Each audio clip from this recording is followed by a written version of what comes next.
ನೆಹೆಮೀಯನು ಒಬ್ಬ ಅದ್ಭುತನಾದ ಸೇವಕನಾಗಿದ್ದನು, ಒಬ್ಬ ಅದ್ಭುತನಾದ ನಾಯಕನಾಗಿದ್ದನು. ನೆಹೆಮೀಯನ ಶ್ರೇಷ್ಠತೆ ಏನಾಗಿತ್ತು ಗೊತ್ತಾ? ರಾಜನು ನೆಹೆಮೀಯನಿಗೆ ಬಹಳವಾಗಿ ನಂಬುತ್ತಾನೆ. ಬಹಳವಾಗಿ ನಂಬಿದ. ಪ್ರೀತಿಸುವುದು ಕಷ್ಟವೋ, ನಂಬುವುದು ಕಷ್ಟವೋ? ಏನಂತೀರಿ?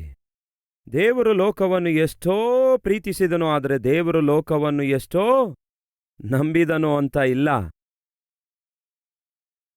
ನಾವು ನಮ್ಮ ಮಕ್ಕಳನ್ನು ಪ್ರೀತಿಸ್ತೇವೆ, ಆದರೆ ಹಾಗೆ ಪ್ರೀತಿಸಿದ್ದ ಮಾತ್ರಕ್ಕೆ ನಂಬಲಾರದೇ ಇರಬಹುದು. ಪ್ರೀತಿಸಲ್ಪಡುವುದಕ್ಕಿಂತ ನಂಬಲ್ಪಡುವಂಥದ್ದು ಬಹಳ ಬಹಳ ಅಮೂಲ್ಯವಾದದ್ದಾಗಿದೆ, ಅದ್ಭುತವಾದದ್ದಾಗಿದೆ. ನೆಹೆಮೀಯನು ನಂಬಿಗಸ್ತನಾದ ವ್ಯಕ್ತಿ, ನಂಬಲು ಯೋಗ್ಯನಾದ ವ್ಯಕ್ತಿ. ಸಹೋದರ, ನಿಮ್ಮ ಹೆಂಡತಿ ನಿಮ್ಮನ್ನು ಖಚಿತವಾಗಿಯೂ ನಂಬಬೇಕು. ಪ್ರಿಯ ಸಹೋದರಿ, ನಿಮ್ಮ ಗಂಡ ಖಚಿತವಾಗಿಯೂ ನಿಮ್ಮನ್ನು ನಂಬಬೇಕು. ನನ್ನ ಹೆಂಡತಿಯನ್ನು ನಾನು 100% ನಂಬುತ್ತೇನೆ, ನನ್ನ ಗಂಡನನ್ನು ನಾನು 100% ನಂಬುತ್ತೇನೆ ಎಂದು ಹೇಳುವುದು ನಿಜವಾಗಿಯೂ ಅದ್ಭುತವಾಗಿರುತ್ತೆ. ತಮ್ಮ ತಂಗಿಯಂದೇರೆ, ನಿಮ್ಮ ತಂದೆ ತಾಯಿ ನಿಮ್ಮನ್ನು 100% ನಂಬುವಂತಹ ಜೀವಿತ ಜೀವಿಸಿದರೆ ಎಷ್ಟು ಚೆನ್ನಾಗಿರುತ್ತೆ. ಮೊದಲು ಅವರು ನಿಮ್ಮನ್ನು ನಂಬಬೇಕಾದರೆ ನಿಮ್ಮ ಮಾತನ್ನೂ ನಂಬಬೇಕು. ಅರ್ಥವಾಯ್ತಾ? ಅವರು ನಿಮ್ಮ ಮಾತನ್ನು ನಂಬಬೇಕು. ಸಹೋದರ, ಕೇಳ್ತಿದ್ದೀರಾ? ನಿಮ್ಮ ಹೆಂಡತಿ ನಂಬಬೇಕಾದ್ರೆ ಮೊದಲು ನಿಮ್ಮ ಮಾತು ನಂಬಬೇಕು. ಅದೆಲ್ಲ ಆಗಲ್ಲ. ಅಯ್ಯೋ ಬ್ರದರ್, ಅವ್ರು ಹೇಳ್ತಾರಲ್ಲವೇ, ಅದು ಕೇವಲ ಮಾರ್ನಿಂಗ್ ಅಷ್ಟೇ, ಸಾಯಂಕಾಲ ಆದ್ರೆ ಸಾಕು ಮಾತೇ ಬದಲಾಗುತ್ತೆ. ಹೌದಾ? ಸಾಯಂಕಾಲ ಆದ ಕೂಡಲೇ ಮಾತು ಬದಲಾಯಿಸುತ್ತೀರೋ? ಸಾಯಂಕಾಲ ಆದ ಕೂಡಲೇ ಮನಸ್ಸು ಬದಲಾಯಿಸಿಕೊಳ್ತೀರೋ? ಬೆಳಗ್ಗೆ ಇದ್ದ ಬುದ್ಧಿ ಸಾಯಂಕಾಲ ಇರೋದಿಲ್ಲವೋ? ಹಾಗಾದರೆ ನಿಮ್ಗೆ ಯಾರು ನಂಬ್ತಾರೆ ಹೇಳಿ? ಬೆಳಗ್ಗೆ ಆಡಿದ ಮಾತು ಸಾಯಂಕಾಲ ಇರೋದಿಲ್ಲವೋ? ಹಾಗಾದರೆ ನಿಮ್ಗೆ ಯಾರು ನಂಬ್ತಾರೆ ಹೇಳಿ? ಈ ವಾರ ಇರುವ ಮೂಡು ನೆಕ್ಸ್ಟ್ ವೀಕ್ ಇರೋದಿಲ್ಲವೋ? ಹಾಗಾದರೆ ನಿಮ್ಗೆ ಯಾರು ನಂಬ್ತಾರೆ ಹೇಳಿ? ಸಹೋದರ ಸಹೋದರಿಯರೇ, ಈ ಲೋಕದಲ್ಲಿ ಎಲ್ಲದಕ್ಕಿಂತಲೂ ಬಹು ಕಷ್ಟಕರವಾದದ್ದು ನಂಬಲ್ಪಡುವುದು. ದೇವರೇ ಏನಾದರೂ ನಿಮ್ಮನ್ನು ನಂಬುವುದಾದರೆ ನಿಜವಾಗ್ಲೂ ನೀವು ಬಹು ಬಹು ಬಹು ಭಾಗ್ಯವಂತರಾಗಿರ್ತೀರಿ. ದೇವರೇ ಏನಾದರೂ ನಿಮ್ಮನ್ನು ನಂಬುವುದಾದರೆ ನೀವು ಬಹುಭಾಗ್ಯವಂತರು. ಮತ್ತೊಮ್ಮೆ ಹೇಳ್ತೇನೆ ಕೇಳಿ. ದೇವರು ನಿಮ್ಮನ್ನು ಪ್ರೀತಿಸಿದ್ದಕ್ಕಿಂತಲೂ ದೇವರು ನಿಮ್ಮನ್ನು ನಂಬುವುದೇ ಹೆಚ್ಚಾಗಿರೋದಾದರೆ ಅಬ್ಬಾ, ಎಷ್ಟು ಅದ್ಭುತವಾಗಿರುತ್ತೆ. ನೆಹೆಮೀಯನಿಗೆ ಆ ರಾಜನು ಬಹಳವಾಗಿ ನಂಬಿದ. ಯಾಕೆಂದರೆ ಅವನು ನಂಬಿಗಸ್ತನಾದ ಕೆಲಸಗಾರನಾಗಿದ್ದನು. ಹರಟೆ ಹೊಡೆಯುವವನಾಗಿರಲಿಲ್ಲ, ಟೈಮ್ ಪಾಸ್ ಮಾಡುವವನಾಗಿರಲಿಲ್ಲ, ಬಹಳ ನಂಬಿಗಸ್ತನಾದ ಕೆಲಸಗಾರನಾಗಿದ್ದ. ಹಾಗಾಗಿ ರಾಜ ಏನು ಕೋರಿಕೊಂಡ? ನೆಹೆಮೀಯ, ನೀನು ಹೋಗ್ತೇನೆ ಅನ್ನುತ್ತಾ ಇದ್ದಿ, ಆ ಪಟ್ಟಣ ಏನೋ ನಿರ್ಮಿಸುತ್ತೇನೆ ಅನ್ನುತ್ತಾ ಇದ್ದಿ, ಸಮಾಧಿಗಳಿರುವ ಆ ಪಟ್ಟಣ ಏನೋ ಮಾಡ್ತೇನೆ ಅನ್ನುತ್ತಾ ಇದ್ದಿ, ಮಾಡ್ಕೋ, ನಾನೇನು ಬೇಡ ಅನ್ನುತ್ತಾ ಇಲ್ಲ. ಅಷ್ಟಕ್ಕೂ ನೆಹೆಮೀಯ, ನೀನು ಯಾವಾಗ ಬರುತ್ತೀಯೆಂದು ಹೇಳು ನೆಹೆಮೀಯ, ಯಾಕೆಂದರೆ ನೀನು ನನಗೇ ಬೇಕು, ನಿನ್ನ ಹಾಗೆ ಮತ್ತೊಬ್ಬನು ನನ್ನ ಹತ್ತಿರ ಇಲ್ಲ ನೆಹೆಮೀಯ ಅನ್ನುತ್ತಾನೆ. ಕೇಳಿ ಸಹೋದರ ಸಹೋದರಿಯರೇ,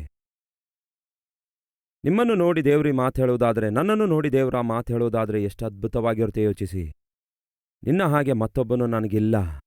ನಿನ್ನಂತಹ ಸೇವಕನು, ನಿನ್ನಂತಹ ಆತ್ಮಿಕನು, ನಿನ್ನಂತಹ ಪ್ರಾರ್ಥನವೀರನು, ನಿನ್ನಂತಹ ವ್ಯಕ್ತಿತ್ವವುಳ್ಳ ಸ್ತ್ರೀ ನನಗೆ ಪ್ರಾಂತ್ಯದಲ್ಲಿ ಮತ್ತೊಬ್ಬನೂ ಇಲ್ಲ ಎಂಬುದಾಗಿ ನಿಮ್ಮ ಕುರಿತು, ನನ್ನ ಕುರಿತು, ನಮ್ಮೆಲ್ಲರ ಕುರಿತು ಎಂದು ದೇವರು ಹೇಳುವಂತಹ ಸ್ಥಿತಿಯಲ್ಲಿ ನಾವಿರೋದಾದರೆ ಎಷ್ಟು ಚೆನ್ನಾಗಿರುತ್ತೆ. ಅಂಥವರನ್ನೇ ದೇವರು ಹುಡುಕುತ್ತಾ ಇದ್ದಾರೆ. ಅಂಥವನಾಗಿರುವುದರಿಂದಲೇ ನೆಹೆಮೀಯನನ್ನು ರಾಜನು ಕೋರಿಕೊಳ್ತಿದ್ದಾನೆ. ನೀನು ನನಗೆ ಬೇಕು ನೆಹೆಮೀಯ, ಯಾವಾಗ ತಿರುಗಿ ಬರ್ತಿ ಹೇಳು, ಟೈಮ್ ಹೇಳು ನನಗೆ. ನನ್ನ ಬಳಿಗೆ ಕೆಲವೊಂದು ಸಾರಿ ನನಗೆ ಲೀವ್ ಬೇಕೆಂದು ಕೆಲವು ಸಹೋದರರು ಬರ್ತಾರೆ. 3 ದಿನ ಲೀವ್ ಬೇಕು ಅನ್ನುತ್ತಾರೆ. ಆಯ್ತು ತಗೊಳ್ರಿ. 2 ದಿನ ಲೀವ್ ಬೇಕನ್ನುತ್ತಾರೆ. ಆಯ್ತು ತೆಗೆದುಕೋ. 1 ವೀಕ್ ಲೀವ್ ಬೇಕನ್ನುತ್ತಾರೆ. ಆಯ್ತು ತೆಗೆದುಕೋ ಎಂದು ನಾನು ಹೇಳಿದ್ದೇನೆ ಅಂದ್ಕೊಳ್ಳಿ. ಅಯ್ಯವರು ಎಷ್ಟು ಚೆನ್ನಾಗಿದ್ದಾರೆ ನೋಡಿ. ನಾನು ಲೀವ್ ಕೇಳೋದೇ ತಡ, ತಕ್ಷಣ ತಕೋ ಅನ್ನುತ್ತಿದ್ದಾರೆ. ಅಯ್ಯೋ ಮೂರ್ಖನೇ, ನಿಮಗೆ ಅರ್ಥ ಆಗ್ತಿಲ್ಲ. ನಿಮಗೇನು ಅರ್ಥ ಆಯ್ತು ಹೇಳ್ರಿ? ನಿಮಗೇನು ಅರ್ಥ ಆಯ್ತು? ಲೀವ್ ಕೇಳಿದ ತಕ್ಷಣ ಕೊಟ್ಟಿದ್ದೇನೆ ಅಂದ್ಕೊಳ್ಳಿ. ಅಬ್ಬಾ ಸಾಕಪ್ಪ, ಪೀಡ ಹೊರಟೋಯ್ತು, ಸ್ವಲ್ಪ ಆಫೀಸಲ್ಲಿ ಪ್ರಶಾಂತವಾಗಿರ್ಬೋದು. ಲೀವ್ ಕೇಳಿದ ತಕ್ಷಣ ಏನಯ್ಯ 2 ದಿನ ಯಾಕೆ ಕೇಳ್ತಿ, 3 ದಿನ ಯಾಕೆ ಕೇಳ್ತಿ, 4 ದಿನ ಯಾಕೆ ಲೀವ್ ಕೇಳ್ತಿ, ನೀನು ಇಲ್ಲಿ ಬಹಳ ಅವಶ್ಯಕವಾದವನಲ್ಲವೋ, ನೀನು ಇಲ್ಲಿ ಇರಬೇಕಲ್ಲವೋ ಎಂದು ನಿಮ್ಮ ಕುರಿತು ಆ ರೀತಿ ಕೇಳೋದಾದರೆ ನೀವು ಕೆಲಸಕ್ಕೆ ಬರದವರು ಎಂಬುದಾಗಿ ಅದರ ಅರ್ಥ. ನೀವು ಉದ್ಯೋಗ ಮಾಡುವ ಸ್ಥಳದಲ್ಲಿ ಲೀವ್ ಕೇಳಿದಾಗ ತಕ್ಷಣವೇ ನಿಮಗೆ ಸೈನ್ ಮಾಡಿ ಆಯ್ತು ಹೋಗ್ರಿ ಅನ್ನೋದಾದರೆ ಹೋಗ್ರಿ ಎಂದು ಹೇಳಿದ್ದಾರೆ ಅಂದ್ಕೊಳ್ಳಿ. ಅಯ್ಯೋ ನಮ್ಮ ಸರ್ ಎಷ್ಟು ಒಳ್ಳೆಯವರಾಗಿದ್ದಾರೆ ಅಂತ ಅಂದ್ಕೊಳ್ಬೇಡಿ. ನೀವು ಒಳ್ಳೆಯವರಲ್ಲ, ಅವರು ಒಳ್ಳೆಯವರೇ ಆಗಿದ್ದಾರೆ, ಆದರೆ ನೀವು ಒಳ್ಳೆಯವರಲ್ಲ. ಅದಕ್ಕೆ ಲೀವ್ ಅಪ್ಲೈ ಮಾಡಿದ ಕೂಡಲೇ ದರಿದ್ರತೆ ಹೊರಟೋಯ್ತು, ಹೋಗಯ್ಯ, ಹಾಗೇ ಇದ್ಬಿಡು, ಪೂರ ದರಿದ್ರತೆ ಹೋಗುತ್ತೆ, ಮತ್ತೆ ಬರಲೇಬೇಡ ಅಂದಿದ್ದಾರೆ ಅಂದ್ಕೊಳ್ಳಿ. ಅದು ಒಳ್ಳೆಯದಲ್ಲ ಪ್ರಿಯರೇ. ಕೆಲಸಗಾರರನ್ನು ಯಾರೊಬ್ಬರು ಕೂಡ ಕಳೆದುಕೊಳ್ಳಲು ಇಷ್ಟಪಡೋದಿಲ್ಲ. ಹೇಳ್ತಿದ್ದೀರಾ?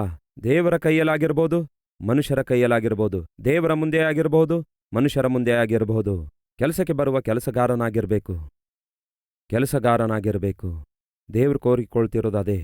ಕೆಲಸ ಮಾಡಲು ಕೈಲಾಗದವನು ತನ್ನನ್ನು ಕೆಲಸಕ್ಕೆ ಇಟ್ಟುಕೊಂಡವನಿಗೆ ಕಣ್ಣಿಗೆ ಕಣ್ಣೀರು ತರಿಸುವವನ ಹಾಗಿದ್ದಾನೆ, ಹಲ್ಲಿಗೇನೋ ಹುಳಿಯ ಹಾಗಿರುತ್ತಾನಂತೆ. ಕೆಲಸ ಮಾಡಲಾರದವನಿಗೆ ಕೆಲಸಕ್ಕಿಟ್ಕೊಂಡು ನೋಡಿ ನಿಮ್ಮನ್ನು ಕಾಡಿಸಿ ಬಿಡ್ತಾನೆ. ಕೇಳಿರಿ ಪ್ರಿಯ ಸಹೋದರ ಸಹೋದರಿಯರೇ, ತನ್ನ ಕೆಲಸದಲ್ಲಿ ಮೈಗಳನಾಗಿರುವವನು ದರಿದ್ರನಾಗುತ್ತಾನೆ. ತನ್ನ ಕೆಲಸದಲ್ಲಿ ನೈಪುಣ್ಯತೆಯುಳ್ಳವನನ್ನು ನೀವು ನೋಡಿದೀರೋ? ಅವನು ರಾಜರುಗಳ ಮುಂದೆ ನಿಲ್ಲುವನು. ಈಗ ನೆಹೆಮೀಯ ಯಾರ ಮುಂದೆ ನಿಂತಿದ್ದಾನೆ ಹೇಳ್ರಿ? ರಾಜನ ಮುಂದೆ ನಿಂತಿದ್ದಾನೆ. ಕಾರಣವೇನು? ತಾನು ಮಾಡುವ ಕೆಲಸದಲ್ಲಿ ನೈಪುಣ್ಯತೆಯುಳ್ಳವನಾಗಿದ್ದನು, ನಾಣ್ಯತೆಯುಳ್ಳವನಾಗಿದ್ದನು, ನಂಬಿಗಸ್ತಿಕೆ ಉಳ್ಳವನಾಗಿದ್ದನು.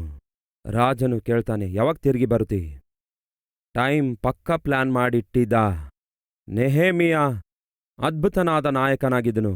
ಪಕ್ಕ ಟೈಮಿಂಗ್ ಸಹಿತವಾಗಿ ಅದ್ಭುತವಾದ ಪ್ಲಾನ್ ಮಾಡಿಟ್ಟಿದ್ದ. ಈ 3 to 4 months ಪ್ರಾರ್ಥನೆ ಮಾಡ್ತಿರುವ ಸಮಯದಲ್ಲಿ ಕೇವಲ ಪ್ರಾರ್ಥನೆ ಮಾತ್ರ ಅಲ್ಲ ಪ್ರಿಯರೇ ನೆಹೆಮೀಯನು ಮಾಡಿರೋದು, ಪ್ರಾರ್ಥನೆಯ ಜೊತೆಗೆ ಪ್ಲಾನಿಂಗ್ ಕೂಡ ಮಾಡಿದ. ದೇವರು ನೀವು ಮಾಡುತ್ತಿರುವ ಪ್ರಾರ್ಥನೆ ಲಾಲಿಸುತ್ತಿರುವುದಾದರೆ ಕೇಳಿರಿ ಸಹೋದರ ಸಹೋದರಿಯರೇ, ನಿಮಗೆ ಪ್ಲಾನಿಂಗ್ ಕೂಡ ಕೊಡ್ತಾರೆ.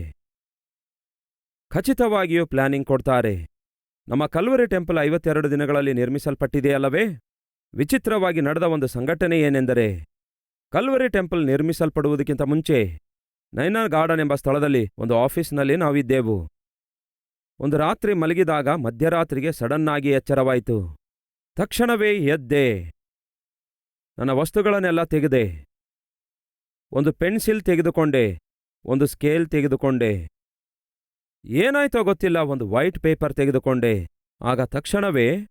ಆಗ ಈ ಆಲಯ ಕಟ್ಟುವ ನಿರ್ಮಾಣದ ವಿಷಯದ ಯಾವ ಆಲೋಚನೆ ಇರಲಿಲ್ಲ. ನೈನಾ ಗಾರ್ಡನ್ ಹಾಲಲ್ಲಿದ್ದೆವು ನಾವು. ಆಗ್ತಾನೆ ಸಭೆ ಬೆಳೆಯುತ್ತಾ ಇತ್ತು. ತಕ್ಷಣವೇ ಎದ್ದೆ. ಯಾಕೆ ದೇವರು ಎಬ್ಬಿಸಿದ್ದಾರೆಂದು ನನಗೆ ಅರ್ಥ ಆಗಲಿಲ್ಲ. ಎದ್ದೆ, ಪೆನ್ಸಿಲ್ ತೆಗೆದುಕೊಂಡೆ, ಸ್ಕೇಲ್ ತೆಗೆದುಕೊಂಡೆ, ಸ್ವಲ್ಪ ಇಂಜಿನಿಯರಿಂಗ್ ಡ್ರಾಯಿಂಗ್ ನನಗೆ ಬರೋದ್ರಿಂದ ಡ್ರಾಯಿಂಗ್ ಹಾಕಲು ಆರಂಭಿಸಿದೆ. ಹಾಕುತ್ತಾ ಹೋಗ್ತಿದ್ದೇನೆ, ಬಿಡಿಸುತ್ತಾ ಹೋಗ್ತಿದ್ದೇನೆ, ಡ್ರಾಯಿಂಗ್ ಹಾಕ್ತಿದ್ದೇನೆ. ಕೊನೆಗೆ ಪೂರ್ತಿಯಾಗಿ ಡ್ರಾಯಿಂಗ್ ಹಾಕಿದೆ. ಆ ಡ್ರಾಯಿಂಗ್ ಏನಾಗಿತ್ತು ಗೊತ್ತಾ?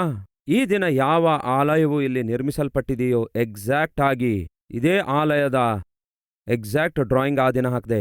ಆ ದಿನ ಎಕ್ಸಾಕ್ಟ್ ಆಗಿ ಅದೇ ಡ್ರಾಯಿಂಗ್ ಬಿಡಿಸಿದೆ. ಆ ರೀತಿ ಎಲ್ಲ ಬಿಡಿಸಿದ ನಂತರ, ಏನಿದು ದೇವರೇ, ಈ ನೈನಾ ಗಾರ್ಡನ್ಸ್ ಎನ್ನುವಂತಹ ಫಂಕ್ಷನ್ ಹಾಲ್ನಲ್ಲಿ ಆರಾಧಿಸ್ತಿದ್ದೇವೆ, ನೀವೇನೋ ಪ್ರೇರೇಪಿಸಿ ಮುಂಬರುವ ದಿನಗಳಲ್ಲಿ ಕಟ್ಟಲಿಕ್ಕಿರುವ ಅದ್ಭುತವಾದ ಆಲಯದ ಕುರಿತು ಪ್ರೇರೇಪಣೆ ಕೊಟ್ಟಿದ್ದೀರಿ. ಅದರ ಡ್ರಾಯಿಂಗ್ ಗಬಗಬ ಅಂತ ಬಿಡಿಸುವಂತೆ ಮಾಡಿದ್ರಿ. ಇದೇನಾಗಿದೆ ದೇವ್ರೆ ಅಂತ ಕೇಳಿದ್ರೆ, ವಿಚಿತ್ರವೇನೆಂದ್ರೆ ಆ ದಿನ ನಾನು ಬಿಡಿಸಿರುವ ಆ ಡ್ರಾಯಿಂಗಿಗೆ ಎಷ್ಟು ಬಾಗಿಲುಗಳಿದ್ವೋ ಎಕ್ಸಾಕ್ಟ್ ಆಗಿ ಅಷ್ಟೇ ಬಾಗಿಲು ಈ ಆಲಯಕ್ಕಿವೆ. ಆ ದಿನ ನಾನು ಬಿಡಿಸಿರುವ ಡ್ರಾಯಿಂಗ್ ಯಾವ ರೀತಿಯಾಗಿತ್ತೋ ಎಕ್ಸಾಕ್ಟ್ ಆಗಿ ಈಗೋ ಈ ಆಲಯ ಹಾಗೇ ನಿರ್ಮಿಸಲ್ಪಟ್ಟಿದೆ. ಸಭೆಯೇ ಕೇಳ್ರಿ, ನೀವು ಪ್ರಾರ್ಥನೆ ಮಾಡುತ್ತಿರುವಾಗ ದೇವರು ನಿಮಗೆ ಪ್ರಣಾಳಿಕೆ ಕೂಡ ಕೊಡುತ್ತಾರೆ ಎಂಬ ವಾಸ್ತವವನ್ನು ಎಂದಿಗೂ ಮರೆಯಬಾರದು. ನೆಹೆಮೀಯನು ಪ್ರಾರ್ಥನೆ ಮಾಡುತ್ತಿರುವಾಗ, ಹಾಗೆ ಪ್ರಾರ್ಥನೆ ಮಾಡುತ್ತಿದ್ದಾಗಲೇ ದೇವರು ನೆಹೆಮೀಯನಿಗೆ ಏನು ಕೊಡ್ತಾರೆ? ಪ್ರಣಾಳಿಕೆ ಕೊಟ್ರು. ಆ ಪ್ರಣಾಳಿಕೆ ಪೂರ್ತಿಯಾಗಿ ಲಿಖಿಸಲ್ಪಟ್ಟಿತು, ರಚಿಸಲ್ಪಟ್ಟಿತು. ನೆಹೆಮೀಯ ರಾಜನ ಬಳಿಗೆ ಬಂದು ಬಹಳ ಬುದ್ಧಿವಂತಿಕೆಯಿಂದ ಹೇಳ್ತಾನೆ, ಏನೆಂದು ಗೊತ್ತಾ ರಾಜ, ನಿಮಗೊಂದು ವಿಷಯ ಹೇಳಬೇಕಂದುಕೊಳ್ತಿದ್ದೇನೆ. ಏನದು? ಇನ್ನು ಉದ್ಯೋಗ ನಾನು ಮಾಡಲ್ಲ, ಬಿಟ್ಬಿಡ್ತಿದ್ದೇನೆ ಅಂದಿದ್ದಾನೆ ಅಂದ್ಕೊಳ್ಳಿ. ಯಾರು ಅಲ್ಲಿ? ಕತ್ತಿ ಈಟಿ ಬರ್ಜಿಯಿಂದ ಬರ್ತಾರೆ, ಇವನನ್ನು ಸಾಯಿಸಿಬಿಡಿ ಅನ್ನುತ್ತಾನೆ. ಸತ್ತು ಹೋಗ್ತಾ ಇದ್ದ, ಅವನ ಕತೆ ಅಲ್ಲಿಗೆ ಮುಗಿದೋಗ್ತಿತ್ತು.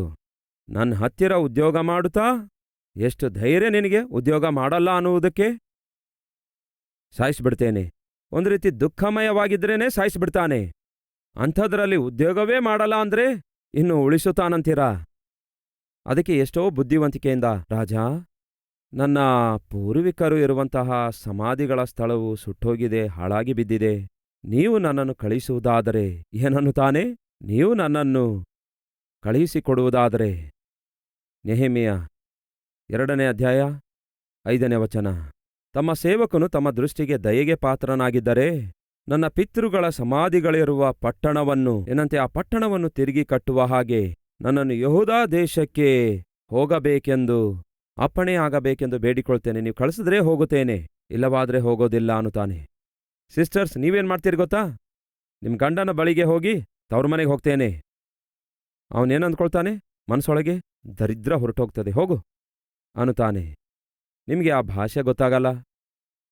ತವ್ರ ಮನೆಗೆ ಹೋಗ್ತೇನೆ ಅಂದಾಗ ಆಯ್ತು ಹೋಗು. ಈಗ ಗಂಡ ಹೋಗು ಅಂದಿದ್ದಾನೆ ಅಂದ್ಕೊಳ್ಳಿ. ನೀವು ಪೂರ್ತಿ ಸಂಭ್ರಮಗೊಂಡು ಎಲ್ಲವನ್ನು ಪ್ಯಾಕ್ ಮಾಡಿಕೊಂಡು ರೀ ಹೋಗ್ತಿದ್ದೇನೆ ಅಂದರೆ ಹೋಗು ಅನ್ನುತ್ತಾನೆ. ಹೇಗೂ ಈಗ ಹೋಗಂದಿದ್ದಾರೆ ಅಂದ್ಕೊಂಡು ಏನು ಮಾಡ್ತೀರಿ ನೀವು? ಗಂಡನ ಪಾಕೆಟ್ ಒಳಗಿಂದ 100-500 ತೆಗೆದು ಕೂಡಿಡ್ತೀರಲ್ಲವೇ? ನೀವು ನಕ್ಕಿರೋದಾದರೆ ಅರ್ಥವೇನು? ಅದು ನಿಜವಾಗಿರುತ್ತೆ ಎಂದ ಅರ್ಥ. ಯಾವತ್ತೇ ಆಗಲಿ ನೆನ್ಪಿಟ್ಕೊಳ್ಳಿ, ನಾನು ಯಾವುದಾದ್ರೂ ಒಂದು ವಿಷಯ ಹೇಳುವಾಗ ನಿಮಗೆ ನಗು ಉಕ್ಕಿ ಉಕ್ಕಿ ಬರುತ್ತಾ ಇರೋದಾದರೆ ಅಂದರೆ ಅರ್ಥವೇನೆಂದರೆ ಅದು ನಿಜ ಎಂದರ್ಥ. ಯಾವತ್ತೋ ಒಂದು ದಿನ ತವ್ರ ಮನೆಗೆ ಹೋಗ್ತೇನೆ ಅಂದಾಗ ಏನಾದ್ರೂ ಗಂಡ ಒಳ್ಳೆ ಮೂಡಲಿದ್ರೆ ಹೋಗೋ ಅನ್ನುತ್ತಾನೆ. ಆ ಸಮಯದಲ್ಲಿ ಹೋಗ್ಬೇಕಾದ್ರೆ ಹೋಗೋದಕ್ಕೆ ನಿಮ್ಗೆ ದುಡ್ಡು ಬೇಕಲ್ಲವೇ? ಇಲ್ಲವಾದ್ರೆ ಮನೇಲೇ ಇರಬೇಕಾಗುತ್ತಲ್ಲವೇ? ಹಾಗಾಗಿ ನೀವು ಕದ್ದು ಕೂಡಿಡ್ತೀರಿ, ಭದ್ರಪಡಿಸ್ತೀರಿ. ಹೋಗು ಅಂದ ಕೂಡಲೇ ಹಾರ್ಬಿಡ್ತೀರಿ. ಅದು ಮೂರ್ಖರ ಕೆಲಸ. ಅದರ ಬದಲಿಗೆ ರೀ ನನಗೆ ತವ್ರ ಮನೆ ಕಳಿಸ್ರಿ ಅಂತ ಕೇಳಿದ್ರೆ ಗಂಡನೇ ಟಿಕೆಟ್ ಬುಕ್ ಮಾಡಬೇಕು, ಅವನೇ ಬಂದು ಡ್ರಾಪ್ ಮಾಡಬೇಕು, ಕೈಯಲ್ಲಿ ದುಡ್ಡು ಕೊಡಬೇಕು. ನನ್ನ ಗಂಡ ಅಂಥವನಲ್ಲ ರೀ. ಏನು ಮಾಡಬೇಕು? ಹೋಗಿ ನಿಮ್ಗೆ ಅಂಥವನೇ ಸಿಕ್ಕಿದ್ದಾನೆ. ಏನು ಮಾಡಬೇಕು ಹೇಳಿ? ನಿಮಗೆ ತಕ್ಕವನೇ ಸಿಕ್ಕಿದ್ದಾನೆ. ಯಾವುದೇನೇ ಆಗಿರಲಿ ಪ್ರಿಯರೇ, ಅರ್ಥ ಮಾಡಿಕೊಳ್ಳಿ. ಹೋಗುತ್ತೇನೆ ಅನ್ನುವುದಕ್ಕೂ ಕಳಿಸಿದ್ರೆ ಹೋಗ್ತೇನೆ ಅನ್ನುವುದಕ್ಕೂ ಬಹಳ ವ್ಯತ್ಯಾಸ ಇದೆ. ಎಷ್ಟು ಬುದ್ಧಿವಂತಿಕೆಯಿಂದ ಮಾತಾಡ್ತಿದ್ದಾನೆ ನೋಡಿ. ಅಯ್ಯಾ, ನೀವು ನನಗೆ ಕಳಿಸಿಕೊಡುವುದಾದ್ರೆ ಹೋಗ್ತೇನೆ ಅನ್ನುತ್ತಾನೆ. ಒಂದು ವೇಳೆ ಕಳಿಸಿಕೊಡದಿದ್ರೆ ಇನ್ನೇನು ಮಾಡ್ಲಿಕ್ಕಾಗತ್ತೆ? ನಾನು ಕೇವಲ ನಿಮ್ಮ ದಾಸನೂ ನಿಮ್ಮ ಉದ್ಯೋಗಸ್ಥನಾಗಿದ್ದೇನೆ. ನೀವು ನನಗೆ ಕಳಿಸಿಕೊಡುವುದಾದರೆ ಹೋಗ್ತೇನೆ ಅನ್ನುತ್ತಾನೆ. ಇದು ಬುದ್ಧಿವಂತಿಕೆಯ ರಿಕ್ವೆಸ್ಟ್ ಆಗಿದೆ. ಆಗ ಏನಾಯ್ತು ಮುಂದೆ ನೋಡಿರಿ. ನನಗೆ ಹೋಗಲು ಅಪ್ಪಣೆ ಆಗಬೇಕೆಂದು ಬೇಡಿಕೊಳ್ಳುತ್ತೇನೆ ಅಂದನು. ಆಗ ರಾಣಿಯು ಅರಸನ ಹತ್ತಿರದಲ್ಲೇ ಕೂತುಕೊಂಡಿದ್ದಳು. ಆಗ ಅರಸನು, ಪ್ರಯಾಣಕ್ಕೆ ನಿನಗೆಷ್ಟು ಕಾಲ ಬೇಕು? ಯಾವಾಗ ತಿರುಗಿ ಬರುವಿ ಎಂದು ಕೇಳಿದನು. ರಾಜನು ಯಾವಾಗಲೂ ಕ್ಯಾಲ್ಕುಲೇಟೆಡ್ ಆಗಿದ್ದ. ಹೇಳ್ತೇನೆ ಕೇಳಿರಿ, ಮೈಸೂರಿಗೆ ಹೋಗಬೇಕಾದ್ರೆ ಟೈಮ್ ಎಷ್ಟೊತ್ತಾಗುತ್ತೆ? ಬ್ಯಾಂಗ್ಳೂರಿಂದ ಪ್ರಯಾಣ ಮಾಡಬೇಕಾದ್ರೆ ಟೈಮ್ ಬೇಕು. ಎಷ್ಟೊತ್ತಾಗುತ್ತೆ? ನಾವು ಒಂದು ಕೆಲಸ ಮಾಡಬೇಕಾದ್ರೆ ಟೈಮ್ ಬೇಕು. ಎಷ್ಟೊತ್ತಾಗುತ್ತೆ? ನೀವು ಯಾವತ್ತೇ ಆಗಲಿ, ಯಾವುದೇ ಕೆಲಸವಾಗಲಿ ಪ್ರಾರಂಭಿಸುವಾಗ ಖಚಿತವಾಗಿಯೂ ಟೈಮ್ ಇಟ್ಕೊಳ್ಬೇಕು. ಆ ರೀತಿ ಟೈಮ್ ಇಡುವಾಗಲೇ ಗೊತ್ತಾಗ್ತದೆ ನಿಮಗೆ ಎಷ್ಟು ಜ್ಞಾನ ಇದೆ ಎಂದು. ಆ ಟೈಮ್ ಪ್ರಕಾರ ನೀವು ಕೆಲಸ ಫಿನಿಶ್ ಮಾಡುವುದಾದರೆ ನಿಮಗೆ ಜ್ಞಾನವೂ ಇದೆ, ಕೆಲಸ ಮಾಡುವ ವಿಧಾನವೂ ಇದೆ ಎಂದರ್ಥ. ಅದನ್ನೇ ನಿಮ್ಮ ಮೇಲಧಿಕಾರಿಯಾಗಿರ್ಬೋದು, ನಿಮ್ಮ ಬಾಸ್ ಆಗಿರ್ಬೋದು, ಇಲ್ಲವೇ ದೇವರೇ ಆಗಿರ್ಬೋದು ಕೋರಿಕೊಳ್ತಿರೋದು. ಕೊನೆಗೆ ನಡೆದದೇನು? ಎಷ್ಟು ಸಮಯ ಬೇಕಾಗತ್ತೆ ನೀನು ಪ್ರಯಾಣ ಮಾಡಿ ತಿರುಗಿ ಬರುವುದಕ್ಕಾಗಿ ಎಂದು ಕೇಳ್ತಾನೆ. ತಿರುಗಿ ಬರುವುದಕ್ಕಾಗಿ ಅಂದರೆ ಅರ್ಥವೇನು? ನೀನು ಹೋದ ನಂತರ ಅಲ್ಲಿ ಎಷ್ಟು ಕಾಲ ಇದ್ದು ನೀನು ಕೆಲಸ ಮಾಡ್ಲಿಕ್ಕಿದ್ದಿ? ಟೈಮ್ ಹೇಳು. ಆ ರೀತಿ ಹೇಳಿದ ನಂತರ ನಾನು ಇಷ್ಟು ಕಾಲವೆಂದು ಹೇಳಿದಾಗ, Yash, this is my time frame. ಈ ಸಮಯದಲ್ಲಿ ನಾನು ನನ್ನ ಕೆಲಸವನ್ನು ಪೂರ್ತಿಗೊಳಿಸುತ್ತೇನೆ. ಕೆಲಸವನ್ನು ಪೂರ್ತಿಗೊಳಿಸಿ ತಿರುಗಿ ಬರುತ್ತೇನೆ. ಕೇವಲ ಕೆಲಸ ಮಾಡುವವನಲ್ಲ, ಆ ಕೆಲಸವನ್ನು ಪೂರ್ತಿಗೊಳಿಸುವವನಾಗಿದ್ದೇನೆ. ನೆಹೆಮೀಯ ಬರೀ ಕೆಲಸ ಮಾಡುವವನಲ್ಲ, ಆ ಕೆಲಸವನ್ನು ಪೂರ್ತಿಗೊಳಿಸುವವನಾಗಿದ್ದ. ದೇವರು ಕೂಡ ಕೆಲಸ ಮಾಡುವಾತನಲ್ಲ, ಕೆಲಸವನ್ನು ಸಂಪೂರ್ಣಗೊಳಿಸುವಾತನಾಗಿದ್ದಾರೆ. ಕ್ರೈಸ್ತ ಸಮಾಜವೇ, ನಿಮ್ಮ ಜೀವಿತದಲ್ಲಿ ಯಾವತ್ತೇ ಆಗಲಿ, ಎಲ್ಲೇ ಆಗಲಿ, ಯಾವುದೇ ಕೆಲಸವಾಗಲಿ ಮಾಡಬೇಕಾದಾಗ ಬರೀ ಕೆಲಸ ಮಾಡುವವರಾಗಿರಬೇಡಿ, ಆ ಕೆಲಸವನ್ನು ಪೂರ್ತಿಗೊಳಿಸುವವರಾಗಿರಿ. ಅದನ್ನೇ ದೇವರು ಕೋರಿಕೊಳ್ತಿದ್ದಾರೆ. ಯಾವಾಗ ಆ ಕೆಲಸವನ್ನು ಪೂರ್ತಿಗೊಳಿಸಿ ಇಷ್ಟು ಟೈಮ್ಗೆಲ್ಲ ನಾನು ಹಿಂತಿರುಗಿ ಬರುತ್ತೇನೆ ಎಂದು ನೆಹೆಮೀಯನು ಹೇಳಿದನು. ನಡೆದದೇನು ನೋಡೋಣ ಬನ್ನಿ. 6ನೇ ವಚನ. ಯಾವಾಗ ಹಿಂದಿರುಗುವಿ ಎಂದು ವಿಚಾರಿಸಿದಾಗ ನಾನು ಕಾಲವನ್ನು ಸೂಚಿಸಲು ರಾಜನು ಒಪ್ಪಿಕೊಂಡು ಅಪ್ಪಣೆ ಕೊಟ್ಟನು. ಯಾವಾಗ ರಾಜನು ಎಕ್ಸೆಪ್ಟ್ ಮಾಡಿದನು ಗೊತ್ತಾ ನಿಮಗೆ? ಟೈಮ್ ಹೇಳಿದಾಗಲೇ. ಯಾವುದಾದರೂ ಒಂದು ಕೆಲಸ ನಾವು ಮಾಡಿಸಬೇಕಾದಾಗ ಹೊರಗಡೆಯಿಂದ ವೆಂಡರ್ಸ್ ಅವರನ್ನು ನಾವು ಕರೆದಾಗ, ಎಷ್ಟು ದಿನಗಳಲ್ಲಿ ಕೆಲಸ ಮಾಡ್ತೀರಿ ಎಂದು ಕೇಳ್ತೇವೆ. ಏನ್ ಕೇಳ್ತೇವೆ? ಎಷ್ಟು ದಿನಗಳಲ್ಲಿ ಕೆಲಸ ಮಾಡ್ತೀರಿ ಎಂದು ಕೇಳ್ತೇವೆ. ಅಷ್ಟ್ಯಾಕೆ ನೀವು ಒಂದು ಶರ್ಟು ಅಥವಾ ಪ್ಯಾಂಟಿನ ಬಟ್ಟೆ ಟೇಲರ್ಗೆ ಹೊಲಿಯಲು ಕೊಟ್ಟಾಗ ಏನ್ ಮಾಡ್ತೀರಿ? ಯಾವಾಗ ಕೊಡ್ತೀರಿ ಎಂದು ಕೇಳ್ತೀರೋ ಇಲ್ಲವೋ? ಅಮ್ಮ ಸಹೋದರಿಯರೇ, ಬ್ಲೌಸ್ ಹೊಲಿಯಲು ಕೊಟ್ಟು ಏನ್ ಮಾಡ್ತೀರಿ? ಈ ದಿನ ಶುಕ್ರವಾರ ಅಲ್ಲವೋ, ಮಂಡೇಗೆಲ್ಲ ಕೊಡ್ತೀರಲ್ಲವೇ ಎಂದು ಕೇಳ್ತೀರೋ ಇಲ್ಲವೋ? ಸಂಡೇ ಅನ್ನೋಷ್ಟೊತ್ತಿಗೆ ಕೊಡುವಿರೋ ಎಂದು ಯಾಕೆ ಕೇಳ್ತೀರಿ? ನಿಮಗೆ ಬೇಗ ತಿರುಗಿ ಕೊಡುವವರು ಬೇಕು. ಚೆನ್ನಾಗಿ ಹೊಲಿಯುತ್ತಾ ಕಡಿಮೆ ಸಮಯದಲ್ಲಿಯೇ ತಿರುಗಿ ಕೊಡುವವರು ಬೇಕು. ಸೊ ನೀವೇನು ಎಕ್ಸ್ಪೆಕ್ಟ್ ಮಾಡ್ತೀರಿ? ನೀವು ಒಂದು ಪ್ಯಾಂಟ್ ಶರ್ಟ್ ಆಗಲಿ ಅಥವಾ ಬ್ಲೌಸ್ ಪೀಸ್ ಆಗಲಿ ಹೊಲಿಯಲು ಕೊಡುವಾಗ ಆ ಟೈಲರ್ನಿಂದ ಟೈಮ್ ಎಕ್ಸ್ಪೆಕ್ಟ್ ಮಾಡ್ತೀರಿ. ಆ ಟೈಮ್ ಪ್ರಕಾರ ಹೊಲಿಯುವವನೇ ನಿಮಗೆ ಬೇಕು. ಕಳೆದ ಸಾರಿ ಮಂಡೆಗೆ ಕೊಡ್ತೇನೆಂದಿದ್ದೀರಿ, 10 ದಿನ ತಡ ಮಾಡಿದ್ರಿ ಎಂಬುದಾಗಿ ಖಚಿತವಾಗಿಯೂ ಹೇಳ್ತೇವೆ ನಾವು. ನಿಮ್ಮ ಜೀವಿತದಲ್ಲಿ ಯಾವತ್ತೇ ಆಗಲಿ ನೀವು ಅಭಿವೃದ್ಧಿ ಹೊಂದಬೇಕು ಎಂದು ಆಶಿಸುವುದಾದರೆ ಟೈಮ್ ಮೈಂಡಲ್ಲಿ ಇಟ್ಕೊಂಡು ಕೆಲಸ ಮಾಡಬೇಕು. ಅದು ರಾಜನಿಗೆ ಇಷ್ಟವಾಯಿತು. ಅವನು ಸೂಚಿಸಿದ ಟೈಮ್ಗಾಗಿ, ಯಶ್, ನೀನು ಟೈಮ್ ಫ್ರೇಮ್ ಉಳ್ಳವನಾಗಿದ್ದಿ, ಟೈಮ್ ಪ್ರಕಾರ ಕೆಲಸ ಮಾಡುವವನಾಗಿದ್ದಿ, ಹಾಗಾಗಿ ಟೈಮ್ ಪ್ರಕಾರ ತಿರುಗಿ ಬರುತ್ತಿ. ಮಾತು ಕೊಟ್ರೆ ಮಾತ್ರ ಮಾತು ತಪ್ಪುವ ಪ್ರಯತ್ನ ಮಾಡಬೇಡಿ. ಮತ್ತೊಮ್ಮೆ ಹೇಳ್ತೇನೆ ಕೇಳಿ, ನಾವು ಮಾತು ತಪ್ಪುವಾಗ ನಮ್ಮ ಮೇಲೆ ಜನರಿಗಿರುವ ನಂಬಿಕೆ ಕಡಿಮೆಯಾಗ್ತದೆ, ಕಣ್ಮರೆಯಾಗುತ್ತದೆ ಎಂಬುದನ್ನು ಮರೆಯಬೇಡಿರಿ. ಈಗ ಅನಂತರ ಏನಾಯ್ತೆಂದು ಹೇಳ್ತೇನೆ ಕೇಳಿ. ಯಾವಾಗ ರಾಜನು ಕಳುಹಿಸುವುದಕ್ಕೆ ಇಷ್ಟವುಳ್ಳವನಾಗಿದ್ದಾನೆ ಎಂದು ನೆಹೆಮೀಯನು ಕಂಡುಕೊಂಡನೋ, ಆಗ ನೆಹೆಮೀಯ ಹೇಳ್ತಾನೆ, ಅಯ್ಯ, ನನಗೆ ಕಳುಹಿಸಿಕೊಡ್ತೇನೆಂದಿದ್ದೀರಲ್ಲವೇ? ಹೌದು, ಕಳುಹಿಸುತ್ತೇನೆ. ಹಾಗೆ ಕಳುಹಿಸುವಾಗ ಒಂದು ಆಜ್ಞೆ ಪತ್ರದೊಂದಿಗೆ ಕಳಿಸಿಕೊಡೋದಾದ್ರೆ ನಾನು ಹೋಗುವಾಗ ನನಗೆ ಯಾರೂ ತಡೆಯಲಾರದೇ ಇರುತ್ತೆ. ನಾನು ಹೋಗ್ತಿದ್ದೇನೆ ಅಂದ್ಕೊಳ್ಳಿ, ಯಾರೂ ಲೆಕ್ಕಿಸಲ್ಲ, ಪ್ರತಿಯೊಬ್ಬನೂ ತಡೆಯುತ್ತಾನೆ. ನೀವೇನಾದ್ರೂ ಕಳಿಸುತ್ತಿದ್ದೀರಿ ಅಂದ್ಕೊಳ್ಳಿ, ರಾಜ ಆಜ್ಞೆಯ ಪ್ರಕಾರ ನಾನು ಹೋಗುತ್ತಿರುವುದರಿಂದ ನೀವು ಕೊಟ್ಟಿರುವ ಶಾಸನವನ್ನು ನನಗೆ ಯಾರು ಕೂಡ ತಡೆಯಲು ಸಾಧ್ಯವೇ ಇಲ್ಲ. ಹಾಗಾಗಿ ರಾಜ, ನನಗೊಂದು ರಾಜಾಜ್ಞೆ ಬರೆದು ಕೊಡುವೀರಾ? ಈಗ ರಾಜನಿಗೇನು ಬೇಕು? ನೆಹೆಮೀಯ ಬೇಗನೆ ಹೋಗಿ ಕೆಲಸ ಪೂರ್ತಿ ಮಾಡಿ ಮತ್ತೆ ಬೇಗನೆ ತಿರುಗಿ ಬರಬೇಕು ಎಂಬ ಆಸೆ ಅವನದಾಗಿತ್ತು. ಆ ಆಸೆ ಯಾಕೆ ಅವನು ಹೊಂದಿಕೊಂಡಿದ್ದ? ಹೇಳ್ತೇನೆ ಕೇಳಿ. ನನಗೆ ನೆಹೆಮೀಯನ ಹಾಗೆ ನನ್ನ ಹತ್ತಿರ ಇನ್ನೊಬ್ಬನೂ ಇಲ್ಲ ಎಂದು ಭಾವಿಸಿದ್ದಕ್ಕಾಗಿ, ನೆಹೆಮೀಯನಂಥವನು ನನ್ನ ಹತ್ರ ಇಲ್ಲದಕ್ಕಾಗಿ, ನೆಹೆಮೀಯನು ಬೇಗನೆ ಕೆಲಸ ಮಾಡಿ ಬೇಗ ಕೆಲಸ ಪೂರ್ತಿಗೊಳಿಸಿ ಹಿಂತಿರುಗಿ ಬರೋದಾದ್ರೆ ಚೆನ್ನಾಗಿರುತ್ತೆ. ಯಾಕೆಂದರೆ ನೆಹೆಮೀಯ ನನಗೆ ಬಹಳ ಅವಶ್ಯಕವಾಗಿದ್ದಾನೆ ಅಂದ್ಕೊಳ್ತಾನೆ. ಸಹೋದರ ಸಹೋದರಿಯರೇ, ಮತ್ತೊಮ್ಮೆ ಹೇಳ್ತೇನೆ ಕೇಳಿ, ದೇವರ ದೃಷ್ಟಿಯಲ್ಲಿ ನಿಮ್ಮ ಹಾಗೆ ಮತ್ತೊಬ್ಬನೂ ಇಲ್ಲ ಎನ್ನುವ ರೀತಿಯಲ್ಲಿ ನೀವು ಜೀವಿಸುವುದಾದರೆ, ನೀವು ಯಾವ ಕೆಲಸದಲ್ಲಿ ಕೈ ಹಾಕುತ್ತೀರೋ ಅದನ್ನು ಸಂಪೂರ್ಣಗೊಳಿಸುವುದಕ್ಕಾಗಿ ನನ್ನ ದೇವರು ನಿಮಗೆ ಶಕ್ತಿ ಕೊಡ್ತಾರೆ. ಆ ನಂಬಿಗಸ್ತಿಕೆಯನ್ನು ನೀವು ದೇವರ ಮುಂದೆ ಸಂಪಾದಿಸಿಕೊಳ್ಳಬೇಕು. ನೆಹೆಮೀಯನಿಗಿರುವ ಶ್ರೇಷ್ಠತೆ ಏನೆಂದರೆ ರಾಜನ ಮನಸ್ಸನ್ನು ಗೆದ್ದಿದ. ರಾಜನ ದೃಷ್ಟಿಯಲ್ಲಿ ನಂಬಿಗಸ್ತನು ಎಂಬ ಮುದ್ರೆ ಬಿದ್ದಿತು. ಅದಕ್ಕಾಗಿಯೇ ನೆಹೆಮೀಯ ಯಾವಾಗ ಹೋಗ್ತೇನೆ ಎಂದು ಹೇಳ್ತಾನೋ, ರಾಜ ಏನ್ ಹೇಳ್ತಾನೆ ನೋಡಿ. ಆ ನಂತರದ ಮಾತು ಬಹಳ ಇಂಪಾರ್ಟೆಂಟ್ ಆಗಿದೆ. 7ನೇ ವಚನ. ಇದು ಮಾತ್ರವಲ್ಲದೆ ರಾಜನಿಗೆ, ಅಯ್ಯಾ, ರಾಜನಿಗೆ ಅನುಕೂಲವಾಗಿರೋದಾದ್ರೆ, ಆ ಮಾತು ನೋಡಿದೀರಾ? ಆ ಮಾತಿನಲ್ಲಿ ಎಷ್ಟು ಜ್ಞಾನ ಇದೆ ಎಂಬುದಾಗಿ ನೋಡ್ರಿ. ಮೊದಲು ಏನು ಹೇಳ್ತಾನೆ? ನಿಮ್ಮ ಅಪ್ಪಣೆ ಇರೋದಾದ್ರೆ, ನೀವು ಕಳಿಸೋದಾದ್ರೆ ನಾನು ಹೋಗ್ತೇನೆ ರಾಜ ಅನ್ನುತ್ತಾನಲ್ಲವೇ? ಈಗ ಏನನ್ನುತ್ತಾನೆ? ಏನು ಹೇಳ್ತಾನೆ ನೋಡಿ.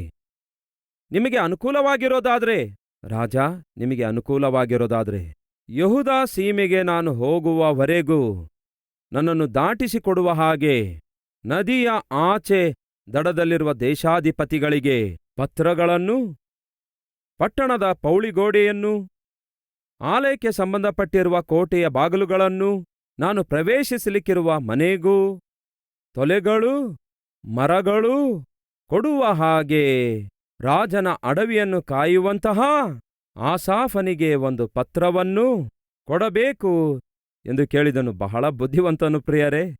ಏನ್ ಕೇಳಿದ? ಮೊದಲು ರಜೆ ಕೊಡಬೇಕೆಂದು ಕೇಳಿದ. ಮೊದಲೇನ್ ಕೇಳಿದ? ಸಮಯ ಕೇಳಿಕೊಂಡ.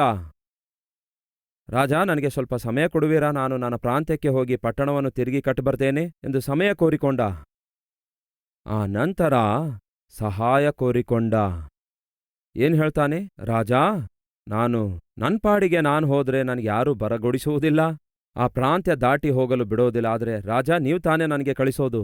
ನೀವು ಕಳುಹಿಸಿಕೊಡುವಾಗ ನೀವು ಆಜ್ಞೆ ಕೊಟ್ಟು ಕಳಿಸುವುದಾದರೆ ನನಗೆ ತಡೆ ಇರೋದಿಲ್ವಲ್ಲ, ಬೇಗನೆ ಹೋಗ್ತೇನೆ, ಬೇಗ ಕೆಲಸ ಮಾಡಿ ಮುಗಿಸ್ತೇನೆ, ಬೇಗನೆ ತಿರುಗಿ ಬರ್ತೇನೆ ಎಂದು ಹೀಗೆ ಸಮಯ ಕೋರಿಕೊಳ್ತಾನೆ. 2ನೇದು ಸಹಾಯ ಕೋರಿಕೊಳ್ತಾನೆ. ಹಾಗೆ ಸಹಾಯ ಕೋರಿಕೊಂಡು ಹೇಳೋದೇನೆಂದರೆ, ಈಗ ನಾನು ನನ್ನ ಪ್ರಾಂತ್ಯಕ್ಕೆ ಹೋಗಿ ಆ ಪಟ್ಟಣದ ಬಾಗಿಲನ್ನು ಕಟ್ಟಬೇಕನ್ನುತ್ತಾ ಇದ್ದೇನಲ್ಲವೇ?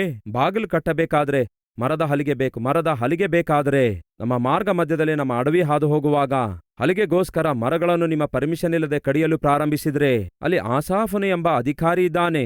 ಎಷ್ಟು ಬುದ್ಧಿವಂತನಾಗಿದ್ದಾನೆ ನೋಡಿ. ಮೊದಲೇ ಹೇಳಿದೇನಲ್ಲವೇ, ನಾವು ದೇವರ ಸನ್ನಿಧಿಯಲ್ಲಿ ಪ್ರಾರ್ಥನೆ ಮಾಡುತ್ತಿರುವಾಗಲೇ ದೇವರು ನಮಗೆ ಪ್ರಣಾಳಿಕೆ ಕೊಡ್ತಾರೆ. ಈ ರೀತಿಯಾದಂತಹ ಪ್ರಣಾಳಿಕೆಯನ್ನು ಆ ನೆಹೆಮೀಯ ರಚಿಸಿರುವುದರಿಂದಲೇ ಅಡವಿಯೊಳಗೆ ನಾನು ಹಾದು ಹೋಗುವಾಗ ಆ ಅಡವಿಯೊಳಗಿಂದ ನನಗೆ ಮರಗಳು ಬೇಕಾಗಿರುವಾಗ ಅಲ್ಲಿ ಯಾರಿದ್ದಾರೆ? ಅಧಿಕಾರಿ ಆಸಾಫನು ಎಂಬ ಅಧಿಕಾರಿ ಇದ್ದಾನೆ. ಆ ಇನ್ಫಾರ್ಮೇಶನ್ ಎಲ್ಲವನ್ನು ಗ್ಯಾದರ್ ಮಾಡಿದ. ಆದುದರಿಂದ ಸುಲಭವಾಗಿ ಹೇಳ್ತಿದ್ದಾನೆ ರಾಜನಿಗೆ ಏನೆಂದು, ರಾಜ, ನಿಮ್ಮ ಅಡವಿಗಳ ಮೇಲೆ ಅಧಿಕಾರಿ ಇದ್ದಾನಲ್ಲವೇ, ಆ ಅಧಿಕಾರಿಯ ಹೆಸರು ಆಸಾಫನು. ಒಂದು ಮಾತು ಬರೆಯಿರಿ, ಆಸಾಫನೇ ಎಂದು ಒಂದು ಮಾತನ್ನು ಬರೆದು ನೆಹೆಮೀಯ ಅಡವಿ ಹಾದು ಹೋಗುವಾಗ ಬೇಕಾದ ಮರದ ಹಲಿಗೆಗಳೆಲ್ಲ ಅವನಿಗೆಷ್ಟು ಬೇಕಾಗಿವೆಯೋ ಅಷ್ಟು ಅವನಿಗೆ ಕೊಟ್ಟು ಕಳಿಸು ಎಂದು ಒಂದು ಪತ್ರ ಬರೆದು ಸಹಿ ಹಾಕ್ರಿ. ಕೆಲಸ ಬೇಗ ಆಗುತ್ತೆ. ಆಗ ಸಿಂಪಲ್ ಆಗಿ ಏನ್ ಮಾಡಿದ? ಆಸಾಫನೇ, ಅಡವಿಗೆ ಅಧಿಕಾರಿಯಾಗಿರುವ ಆಸಾಫನೇ ಪತ್ರ ಬರೆದು ಸಹಿ ಹಾಕಿಕೊಟ್ಟ. ಹಾಗೆ ಮಾಡಲಾರದೆ, ರಾಜ, ಅಡವಿಯನ್ನು ನಾನು ಹಾದು ಹೋಗುವಾಗ ಆ ಅಡವಿಯಲ್ಲಿ ಯಾವ ಅಧಿಕಾರಿ ಇದ್ದಾನೆಂದು, ಅವನ ಹೆಸರೇನೆಂದು ನನಗೇನ್ ಗೊತ್ತು ಅಂದಿದ್ದಾನೆ ಅಂದ್ಕೊಳ್ಳಿ. ಆಯ್ತು ನೋಡೋಣ, ಸ್ವಲ್ಪ ಸಮಯ ಕೊಡು, ನನಗೆ ಬಹಳ ಅಡವಿಗಳಿವೆ ಅಲ್ಲವೇ, ಅಷ್ಟೊಂದು ಅಡವಿಗಳಲ್ಲಿ ಯಾವ ಅಡವಿ ಬಗ್ಗೆ ಮಾತಾಡ್ತಿದ್ದೀನಿ ನನಗೇನ್ ಗೊತ್ತು. ಹಾಗಾಗಿ ಅಧಿಕಾರಿಗಳು ಬದಲಾಗ್ತಾರೆ, ಈಗಿರುವ ಅಧಿಕಾರಿಯ ಹೆಸರು ನನಗೇನ್ ಗೊತ್ತು. ಆಯ್ತು, ಟೈಮ್ ಕೊಡು, ಸ್ವಲ್ಪ ಅಧಿಕಾರಿಯ ಹೆಸರು ಏನೆಂದು ಕಂಡುಕೊಳ್ತೇನೆ ಎಂದು ಹೇಳುವ ಅವಕಾಶ ಕೂಡ ಕೊಡದೆ ನೆಹೆಮೀಯ ಏನ್ ಹೇಳ್ತಾನೆ? ಆ ಅಧಿಕಾರಿಯ ಹೆಸರು ಆಸಾಫನು.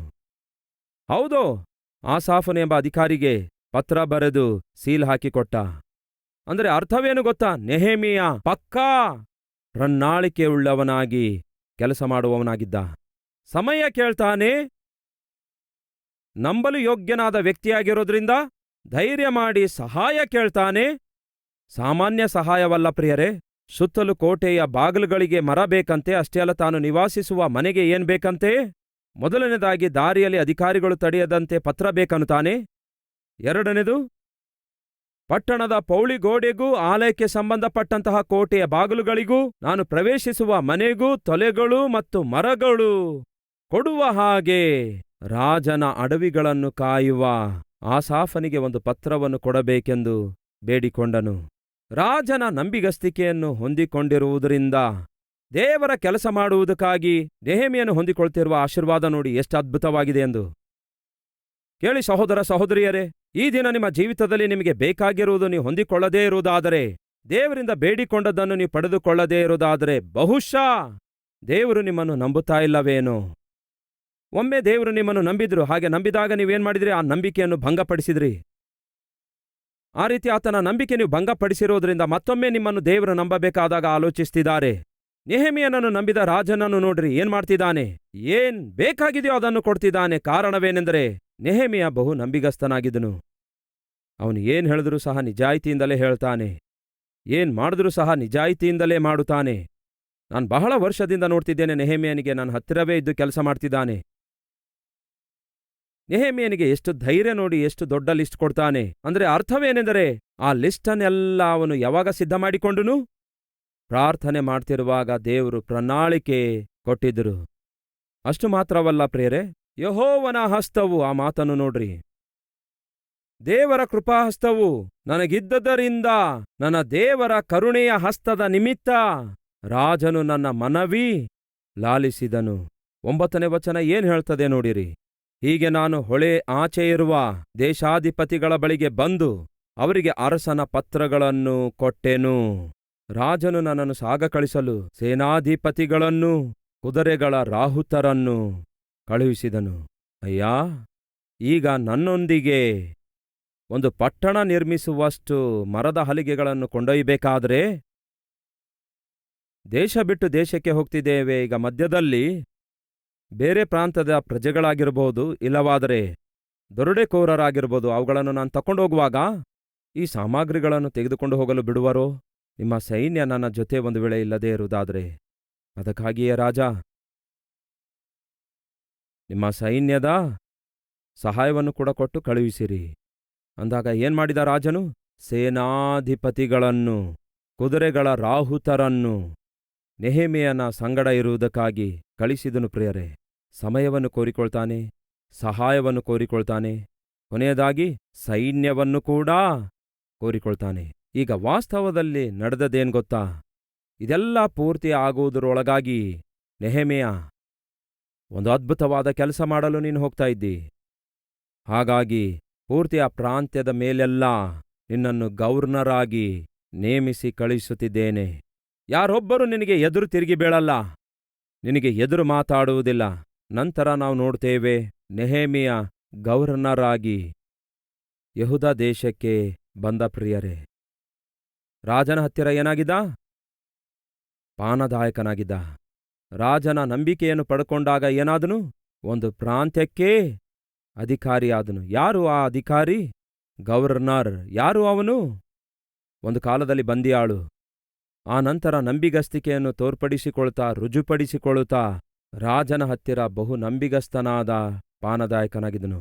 ಆದರೆ ದೇವರ ಚಿತ್ತ ಮಾಡಬೇಕು, ದೇವರಿಗೆ ಇಷ್ಟಕರವಾಗಿ ಜೀವಿಸಬೇಕು, ದೇವರ ಕಾರ್ಯ ನನ್ನ ಜೀವಿತದಲ್ಲಿ ನೆರವೇರಬೇಕು ಎಂದು ಆಶಿಸಿದಾಗ ಒಬ್ಬ ಬಂದಿಯಾಳು ಕೊನೆಗೆ, ಒಬ್ಬ ಪಾನದಾಯಕನು ಕೊನೆಗೆ ಏನಾದನು? ಒಂದು ದೇಶಕ್ಕೇ ಗವರ್ನರ್ ಆದನು.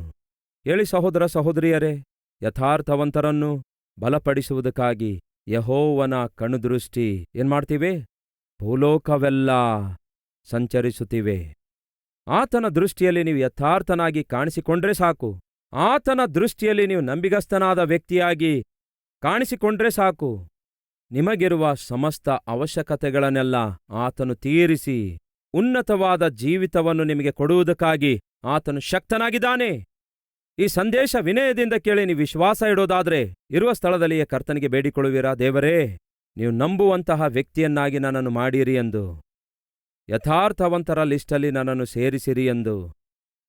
ನೀವು ನನ್ನನ್ನು ನೋಡುವಾಗ ನೀನು ಎಷ್ಟು ನಂಬಿಗಸ್ತನಾದ ವ್ಯಕ್ತಿಯೆಂದು ಹೇಳಬಲ್ಲಂತಹ ದೇವರೇ ಆತ್ಮಿಕತೆ ದಯಪಾಲಿಸಿರೆಂದು ಬೇಡಿಕೊಳ್ಳುವಿರಾ?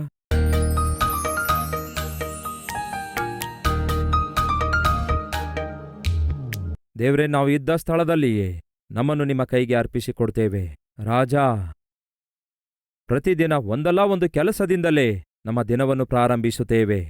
ಆ ಕೆಲಸದ ವಿಷಯದಲ್ಲಿ ನಾವು ಪ್ರಣಾಳಿಕೆಯುಳ್ಳವರಾಗಿರಬೇಕು. ಇಷ್ಟ ಬಂದ ರೀತಿಯಲ್ಲಿ ಮಾಡುವುದಕ್ಕಾಗಿ, ಇಷ್ಟ ಬಂದಂತೆ ಆಲೋಚಿಸುವುದಕ್ಕಾಗಿ, ಇಷ್ಟ ಬಂದ ಸ್ಥಳಗಳಿಗೆ ಹೋಗುವುದಕ್ಕಾಗಿ ದೇವರೇ, ಅದು ನಿಮ್ಮ ದೃಷ್ಟಿಗೆ ಮೆಚ್ಚಿಗೆ ಆಗಿರೋದಿಲ್ಲ. 6 ದಿನಗಳಲ್ಲಿ ಕೆಲಸ ಪೂರ್ತಿಗೊಳಿಸಿದ ದೇವರು ನೀವು, 7ನೆಯ ದಿನದಲ್ಲಿ ವಿಶ್ರಾಂತಿ ತೆಗೆದುಕೊಂಡ ದೇವರು ನೀವು. ಹಾಗೆಯೇ ನಮ್ಮ ಜೀವಿತದಲ್ಲಿ ಕೂಡ ಯಾವ ಕೆಲಸ ನೀವು ಕೊಡ್ತಾ ಇದ್ದೀರೋ ಅದಕ್ಕೊಂದು ಪ್ರಣಾಳಿಕೆ ಹಾಕಿಕೊಳ್ಬೇಕು. ಆ ಪ್ರಣಾಳಿಕೆಯ ಪ್ರಕಾರವೇ ಕೆಲಸ ಪೂರ್ತಿಗೊಳಿಸಬೇಕು. ಹಾಗೆ ಮಾಡುವಾಗಲೇ ನಿಮ್ಮ ದೃಷ್ಟಿಯಲ್ಲಿ ದೇವರೇ ನಾವು ನಂಬಿಗಸ್ತರಾಗಿರ್ತೇವೆ. ಎಲ್ಲದಕ್ಕಿಂತಲೂ ಮುಖ್ಯವಾಗಿ ನೀವು ನಮ್ಮನ್ನು ನಂಬುವಂಥದ್ದಾಗಿದೆ. ಏಸಯ್ಯ, ನಿಮ್ಮ ದೃಷ್ಟಿಯಲ್ಲಿ ನಾನು ಬಹು ನಂಬಿಗಸ್ತನಾದ ಸೇವಕನಾಗಿ, ನೀವು ನಂಬಲು ಯೋಗ್ಯನಾದ ಸೇವಕನಾಗಿ ದೇವರೇ ನಾನು ಕಾಣಿಸುವುದಾದರೆ ಎಷ್ಟು ಚೆನ್ನಾಗಿರುತ್ತೆ. ಅಂತಹ ಕೃಪೆ ನನಗೆ ದಯಪಾಲಿಸಿರಿ, ಅಂತಹ ಮಹಾಕೃಪೆ ನನಗೆ ದಯಪಾಲಿಸಿರಿ. ನಿಮ್ಮ ದೃಷ್ಟಿಯಲ್ಲಿ ದೇವರೇ ಯಥಾರ್ಥವಂತನಾಗಿ ಜೀವಿಸುವಂತಹ ಕೃಪೆ ನನಗೂ ನಮ್ಮೆಲ್ಲರಿಗೂ ದಯಪಾಲಿಸಿರಿ. ದಯಮಾಡಿ ನಮ್ಮೆಲ್ಲರಿಗೂ ದಯಪಾಲಿಸಿರಿ. ಯಥಾರ್ಥವಂತರನ್ನು ಬಲಪಡಿಸುವುದಕ್ಕಾಗಿ ನಿಮ್ಮ ಕಣ್ಣುದೃಷ್ಟಿ ಲೋಕವೆಲ್ಲ ಸಂಚರಿಸುತ್ತಿದೆಯಲ್ಲವೇ? ಒಂದೇ ಒಂದು ಸಾರಿ ನಿಮ್ಮ ಕಣ್ಣುದೃಷ್ಟಿ ನಮ್ಮ ಮೇಲೆ ಬೀಳುವ ಹಾಗೆ ಸಹಾಯ ಮಾಡಿರಿ. ನಮ್ಮ ಕುಟುಂಬದ ಮೇಲೆ ಬೀಳಲು ಸಹಾಯ ಮಾಡಿರಿ. ಈ ಕಲ್ವರಿ ಸ್ವರ ವೀಕ್ಷಿಸುವಂತಹ ಪ್ರತಿ ವೀಕ್ಷಕರ ಮೇಲೆ ಬೀಳುವ ಹಾಗೆ ನಿಮ್ಮ ಕಣ್ಣುದೃಷ್ಟಿ ಬೀಳುವ ಹಾಗೆ ಸಹಾಯ ಮಾಡಿರಿ.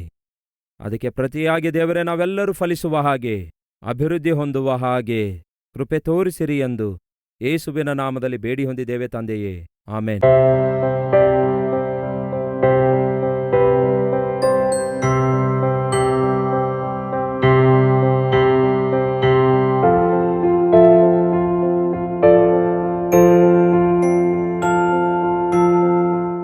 ನಮ್ಮ ವಿಳಾಸ Calvary, post box number 30, Kukatpally, Hyderabad 72.